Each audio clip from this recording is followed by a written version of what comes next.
right, welcome to part 2 of curriculum design, where we're going to talk about the ISTE standards. So ISTE stands for International Society for Technology and Education, and it's an organization that supports research, it has conferences, and then they've worked really hard to create these standards to help us know what we need to include in curriculum as far as technology and education. So if you want to know where these even came from, they started in 1998. This is the information I could find about where they came from anyway. They had a lot of discussions with educators, and I'm sure they also talked to researchers and other professionals. And so they laid out some standards. But the thing with technology is that since it's constantly revising itself and updating, it's important to stay on top of that. So they did a refresh in 2007 where they went out again and talked to more people and identified what skills do teachers and students need today. And again in 2017. I know in 2017 they had like a stakeholder advisory council, and it included members from around the world. And then they had a whole bunch of different working groups, and they included students, librarians, all kinds of people in those working groups.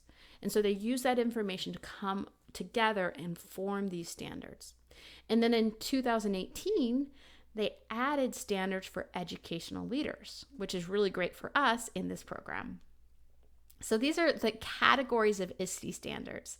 They have them for students, for educators. What do educators need to know and be able to do with technology and education? And then education leaders, which are like technology coaches or specialists or even administrators.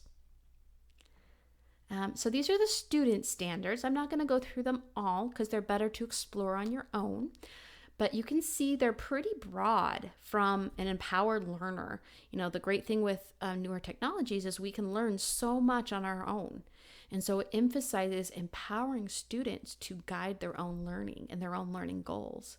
Their citizenship online, having them actually construct their own knowledge and knowing, designing, computational thinking, being creative and communicating, not just through writing words, but through video and audio and pictures. And then collaborating globally, because that's something we can do today. We can collaborate with people around the world. And so these are skills that they feel that students need to have to be successful today in their futures. Here's for the educators. So these are for the teachers. And these are their categories: learner, leader, citizen, collaborator, designer, facilitator, analyst.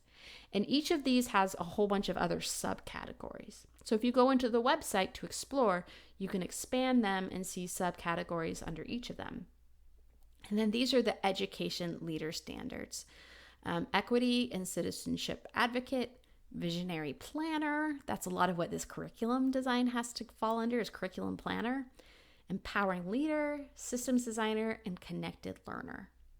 And again, these all have a whole bunch of subcategories. So if you go to ISTE.org/standards, you'll come to this page, and then you're able to select different standards. So that's a really good thing to go and explore and to think about.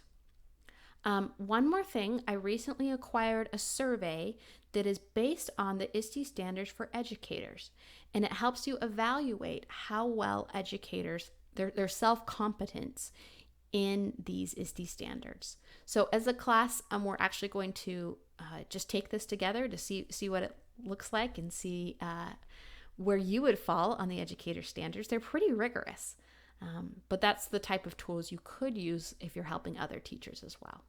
Thanks for listening. Next part is going to focus on actually writing learning outcomes for the ISTE standards.